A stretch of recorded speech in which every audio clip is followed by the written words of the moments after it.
మీ aim ఏంటి? మీ లక్ష్యం ఏంటి లైఫ్‌లో? నాట్యపరంగా అంటారా? ఎనీ సో లైఫ్‌లో.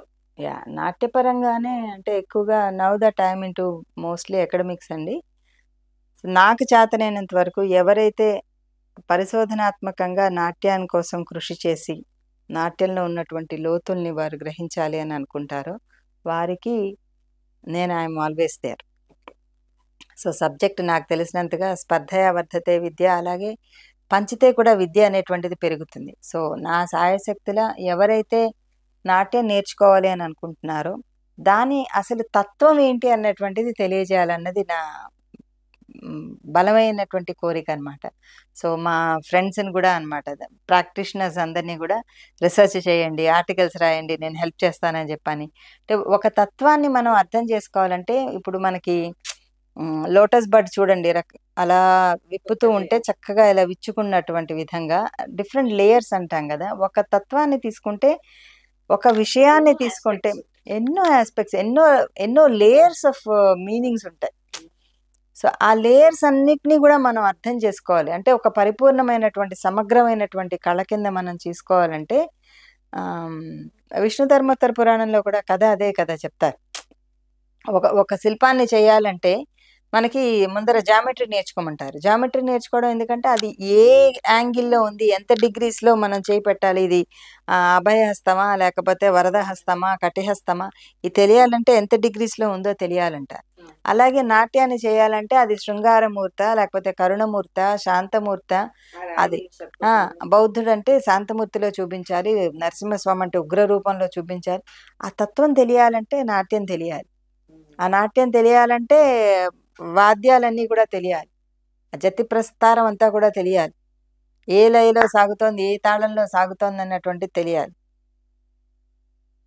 గిణతోం తది గిణతోం తక తది గిణతోం తక దిక్కు తది గిణతోం తక దిక్కు తది గిణతోం. సో ఇది గిణతోం అన్నది 3 అక్షరాలు, అది అలా పెరుగుకుంటూ వెళ్తాం చూడండి. సో ఇవన్నీ కూడా యతి ప్రస్తారాలు అంటారు అన్నమాట. మృదంగ యతి అని, గోపుచ్చ యతి అని రకరకాలు ఉంటాయి. సో అంతే కదా, లిటరేచర్ అంతా కూడా మనం అవగాహన చేసుకోవాలి. అది తెలియాలంటే సంగీతం తెలుసుకోవాలి. సంగీతం అంటే సరిగమ పదనిసలే కాకుండా ఆ కీర్తనలో ఉండేటువంటి భావం ఏ విధంగా పలుకుతోంది, దానికి ఉండేటువంటి రాగం ఏంటి, రాగ లక్షణాలు ఏంటి, ఏ రకంగా ఆ కవి ఏ రకంగా దాన్ని కంపోజ్ చేశాడు, ఆ తత్వం తెలియాలి కదా. ఎందుకు చెప్తున్నానంటేనండి, ఇది మీకు ఈ పాట తెలిసే ఉంటుంది. తందనానాహి తందనానా పురే తందనానా భళ తందనానా భళ తందనానా భళ తందనానా. బ్రహ్మమొక్కటే పర బ్రహ్మమొక్కటే పర బ్రహ్మమొక్కటే అది పరబ్రహ్మమొక్కటే అనేటువంటిది తాత్విక గీతం. ఆ తత్వగీతాలు అనేటువంటివి మనకి ఎలా పాడతాం మనం?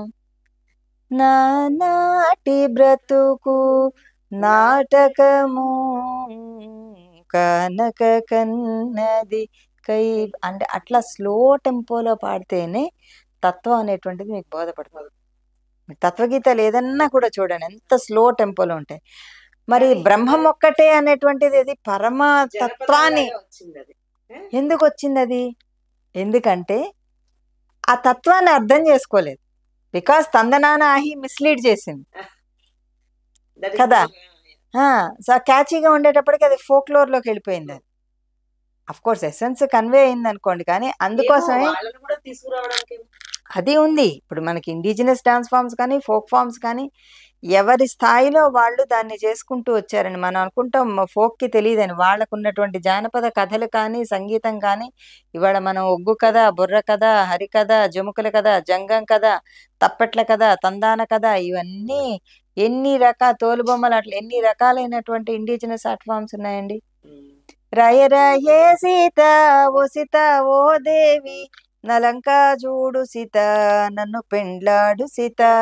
రావణాసురుడు నీలంక ఎందుకురా నువ్వు నాకెందుకురా నేను చంపుట కొరకై ఇలలో వెలిసాడు.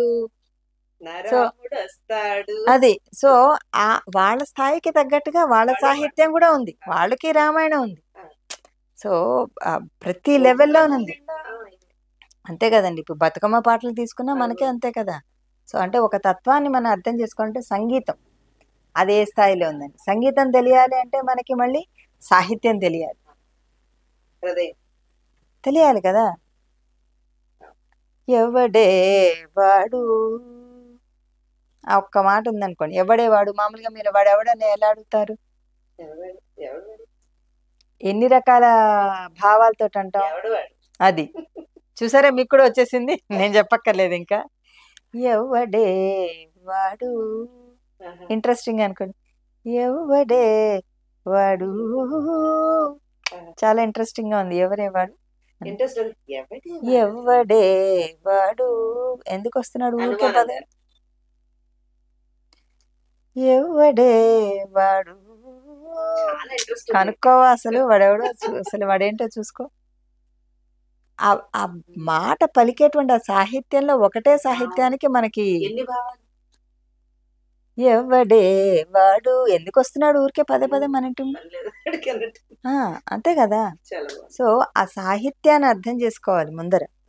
భావం కవి అంతర్గతమైనటువంటి హృదయాన్ని మనం అర్థం చేసుకుంటే ఈ భావం అనేటువంటిది పలు రకాల చేయొచ్చు, క్రియేట్. ఇది ఒక సృజనాత్మకమైనటువంటి కళ కదండి నాట్యం అంటే. మనం దాన్ని ఏ విధంగా మనం తీసుకుంటున్నాం, ఏ విధంగా మీకు అందజేస్తున్నాం.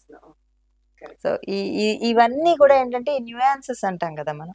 ఈ న్యూయాన్సెస్ అన్నీ కూడా నాట్యకళ నేర్చుకుంటున్నటువంటి ప్రతి విద్యార్థికి తెలియాలన్నటువంటిది నా తపన. ఎందుకంటే మామూలుగా నేర్చుకుంటున్నప్పుడు, with all due respect to all the teachers those who are teaching dance, ఒక కాంపోనెంట్ మాత్రమే తీసుకొని వాళ్ళ నాట్యాన్ని నేర్పించడం జరుగుతుంది.